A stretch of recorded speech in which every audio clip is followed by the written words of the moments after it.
Wellness Warriors, welcome to this training where I'm going to be teaching you how to run a seminar that results in new clients. Now, I've done another training on how to do one-to-many programs and the progression from seminars up to workshops, up to retreats. It's like a 3-tier system. So right here at the beginning, when you're starting out in one-to-many, the first thing you want to do is do your seminar. Now, a seminar, the purpose of a seminar isn't what a lot of people think it is. A lot of people think seminars are all about building up your authority and actually facilitating a change there and then. That's great if you can do that, but in a 60-minute period of time, it's very difficult to facilitate long-term transformation in someone's life. So really what you should look at a seminar as is a tool to generate clients that are going to be able to come and see you in a different session, and then you can spend time with them and really make a process for them to create transformation in their life. So whether that's actually coming to you in your practice and becoming a client, or coming and doing your workshop, which is a more in-depth, more intense process where you can facilitate change. So think of a seminar as like a get-to-know-you session. So this is the process of running your seminar. I've got another training on how to actually promote and set up for your seminar. That's separate. I'll link to that below. But right now we're talking about how to actually run your seminar so that it results in new clients, either one-to-one or one-to-many in your workshop.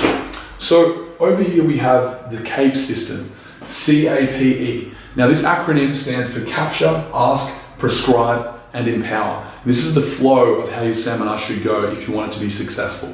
And as you see over here, this whole process should take about 60 minutes.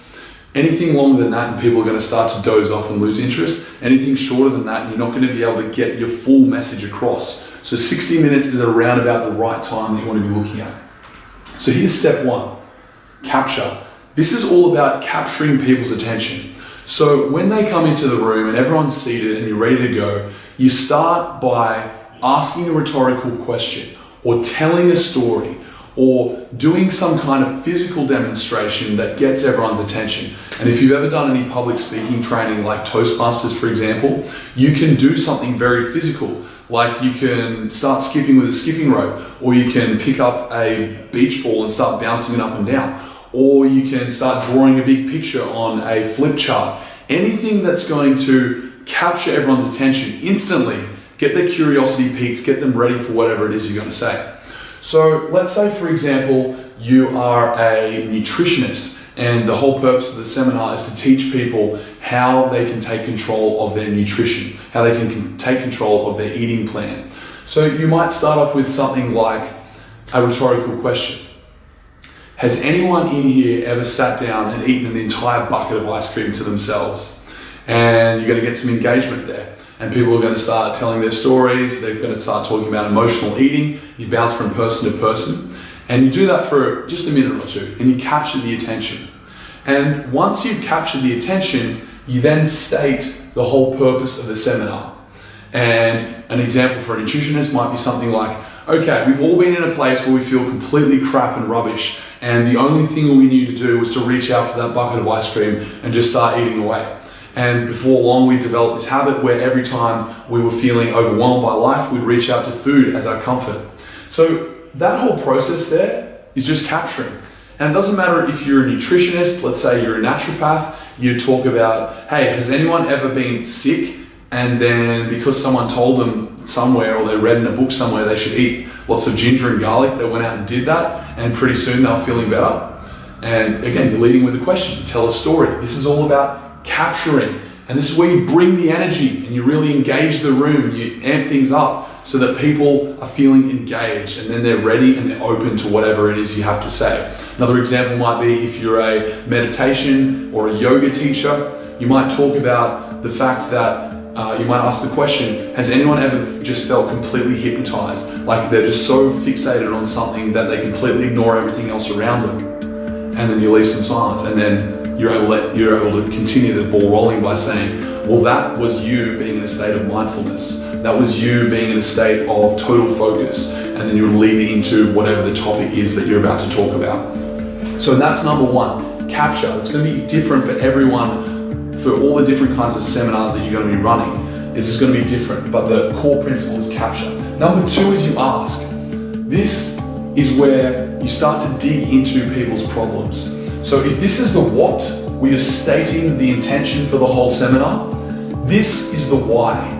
So then we go into, okay, why is it important for us to have a good diet? And you start to list off reasons. You start to talk about the effects on our entire body. You start to talk about the effects on our emotions, on our relationships, and you start to make this relevant in any possible way that you can to their life. So another example might be, okay, why is it important to be mindful? And then you talk about the effect of mindfulness. And if you're a yoga teacher or meditation teacher, you're talking about things like, okay, if we're not mindful, we're going to spend so much time doing things that if we ask ourselves the question, maybe we don't even want to be doing those things. So you're able to dig a little bit deeper.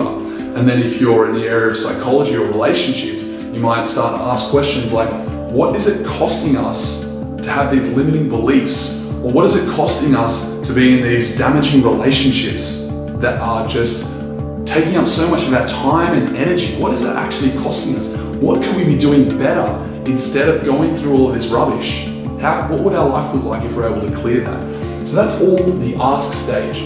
So if this goes for about 5 to 10 minutes, this is where you start to go into a bit more detail and you spend a little bit more time here asking the questions, because this is what is getting people's leverage. This is where your audience starts to lean in and go, okay, yeah, look, I came to this seminar because I wanted a few answers to some questions, but now I feel really engaged. Now they're talking about how this is affecting my whole life, and hey, perhaps my poor eating habit is actually going to affect not just me, but my whole family. And this is where you're getting real deep with people. So you want to spend a good 15 to 20 minutes here. Step 3 is prescribe. Now if this is the what, this is the why, then this is the how. So let's just write that here. Prescribe is all about, okay, this is the problem. We've stated what it's costing you. We've stated the cost of whatever it is this problem is that you're equipped in dealing with as a practitioner, whatever your modality is going to help these people with. This is where you as the expert stand up and go, okay, this is what needs to happen in order for this to change. In order for your diet to change, you need to start being disciplined with what you eat. Or you might take a different approach. You might start saying, in order for your diet to change, you need to find a rewarding enough reason to go out and eat those healthy foods. You might need to attach an emotional attachment to those healthy foods. So how can we do that? And that's where you as the expert step in and you prescribe the solution. And if you're an expert in the area of relationships and psychology, you might prescribe a solution like, okay, if we're in abusive relationships, how can we start to spend more time around people who are going to raise our standards? How can we start to spend more time around people who are going to empower us to be the person that we know we are instead of getting dragged down by this person? And how are we going to naturally just grow and rise above the gravity and the difficulty and the darkness of this particular relationship?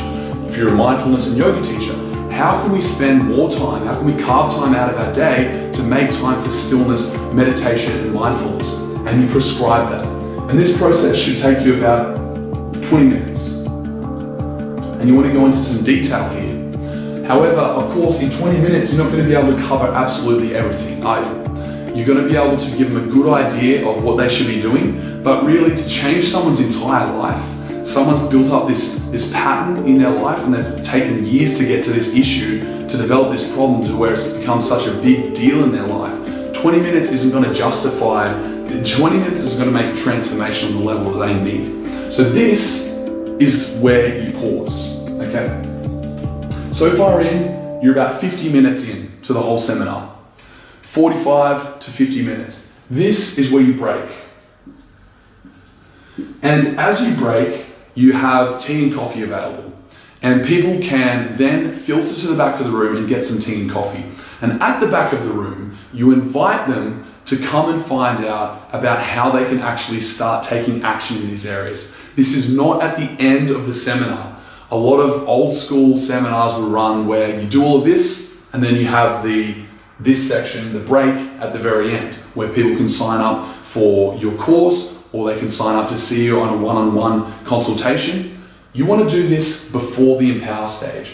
So this is where you pre-frame. When you're prescribing the solution, you then say, all right, this is the solution, and right after this break, we're going to go through now exactly how you can go out and make this solution happen. So right after this break, we're going to go through the process of how you can make this solution happen and take action. So then you take a quick break and you say, right now I've got an opportunity for 5 to 10 people, and you say an exact number, don't say 5 to 10. Let's imagine you've got about 20 people in the room, and you would say, right now I've got an opportunity for 10 people to work with me in order to make this happen. Now, this is important, right? Human beings, we're motivated when we sense scarcity. When we feel like there's not enough of something, we just want it straight away. That's the psychology of human beings. And here's the thing, half of the people who come to your seminar were never going to buy from you anyway. They were never going to become your clients. They were literally just there because they were curious and they wanted to find out a bit of information, but that's enough for them. But another half of them are going to be like, I need to get this problem dealt with in my life. There will be about 50% if you correctly execute this. About half of those people will go, okay, I really want to take action here. I know the solution, but I don't know if I'm able to make this happen for myself. So then you prescribe, and then you say, all right, there's an opportunity now for you to get with me on a one-on-one consultation, and that might be discounted to incentivize them, or there's an opportunity for us to jump on the phone. Over the next week, I'm going to have some time to do some phone consultations, which will be free, and we can go through how you can actually take action and make this change in your life. So that's when you prescribe, and then you take your break, and then you say, we've got 10 spaces available. Come down, come to the table, and sign up for this opportunity or this workshop, whatever it is you're deciding to do. So once that's done, you've got your 5 to 10 names. There's your clients, there's your leads, and then you empower. Then you finish on the empower, and you go through all of this again. You summarize it in a couple of minutes, and then you say, all right, these are the top 5 things that you need to go out and do in order to make this change in your life. And of course, again, you're going to go into more detail with your actual clients who come from this whole process or in your workshop, but you give a nice big summary of the top 5 to 10 steps that people can take in order to make a difference in their life in this particular area, whether it's diet, relationships, or any other area that you specialize in as a practitioner. So that's the flow of how to run a seminar. And this process will get you clients if you do this correctly. And it's not a matter of nailing it and getting it perfect. You should definitely practice this, but it doesn't have to be rocket science. If you can just remember, you just want to capture their attention, you want to ask them great questions to get them thinking, you want to prescribe the solution, and then you want to offer your offer down here in between prescribing and empowering, and then you want to empower them, you want to send them out in an empowered state so that everyone in the room gets something from it and you can actually help a large group of people at once. I hope you've enjoyed that training, how to run your seminar.